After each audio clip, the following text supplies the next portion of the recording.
Since 1944, the forest that lies between Saint-Pierre-de-Varengeville and Duclair in Normandy has changed a lot. Our guide through what was once the home of thousands of American troops is Nicholas Navarro, the young director of a local museum dedicated to the Battle of Normandy. Amongst these trees, more than 20,000 men lived with their tents and all sorts of makeshift offices, dentists, surgeries, and even churches. Over a 2-year period, more than 1 million soldiers stayed in the forest and its famous cigarette camps, so called because they bore the names of cigarette brands.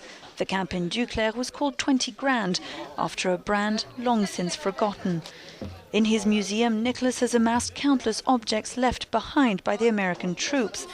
But the most interesting relics are not those inside the museum, but rather those left on the trees themselves. 1 million soldiers spent time among these trees being bored and probably asking themselves what they were doing here. And it may be that this kind of graffiti helped them deal with this situation, to remind themselves why they were here and to remember why they needed to survive and make it home. Today the trees still bear names, places, dates, and many a declaration of love. The American soldiers were nothing if not romantic. Sadly, though, these living testaments are threatened with extinction. The most beautiful amongst them, those that line the road, were chopped down last year by the owner of the land. All that remains are a few stumps. In Duclair itself, the locals just don't get it.